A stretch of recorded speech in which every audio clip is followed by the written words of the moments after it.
હું નરેન્દ્રભાઈ રાઠોડ રાજકોટથી મિત્રો આજે ખૂબ દુઃખની લાગણી સાથે આજે મારે આ વિડીયો બનાવવો પડે છે, કારણ કે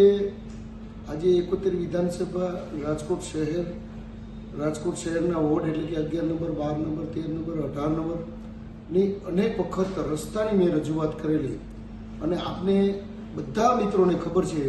કે અનેક રસ્તાઓ ઉપર હું ધરણા ઉપર પણ મારે આંદોલન કરી અને ધરણા ઉપર બેસવું પડ્યું છે ત્યારે રસ્તાના કામો કરવામાં આવ્યા છે। પણ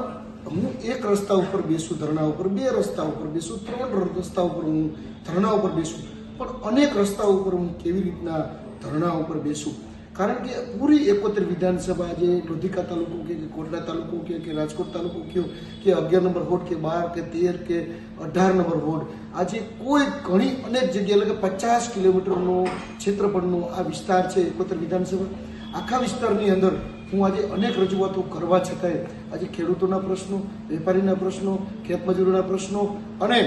અનેક પ્રશ્નો હોવા છતાંય આજે આ ભારતીય જનતા પાર્ટીએ આજે કાર્ય કર્યું નથી। એટલે ખાસ કરીને તો આની અંદર માન્ય ધારાસભ્ય શ્રી ભાનુબેન બાબરિયા દ્વારા જ કામ કરવામાં નથી, કારણ કે એ અત્યારે જ મંત્રી છે, અત્યારે જ આ 71 વિધાનસભાના ધારાસભ્ય હોવા છતાંય કામ નથી થતું, તેની ખૂબ દુઃખની લાગણી છે। અને આજે રાજકોટ એટલે કે આજે કલેક્ટર કચેરી હોય કે આજે કોઈ પણ કચેરીની અંદર આજે લોકોના કામ નાના માણસોના થતા નથી, તેની લાગણી સાથે આજે ખૂબ દુઃખદ ઘટના સાથે આજે મેં રાજીનામું ધરવાની મારે નોબત આવી છે અને મારું રાજીનામું આજે મેં જિલ્લા પ્રમુખને આપી દીધું છે અને મને આત્મવિશ્વાસ છે કે મારું રાજીનામું તે સ્વીકાર કરી લેશે અને હું એક સામાજિક કાર્યકર્તા તરીકે ખુલ્લા દિલથી આજે લોકોની સેવા કરવા ઈચ્છું છું। આપ લોકો મારી સાથે રહેજો તે વિનંતી સાથે નરેન્દ્રભાઈ રાઠોડ।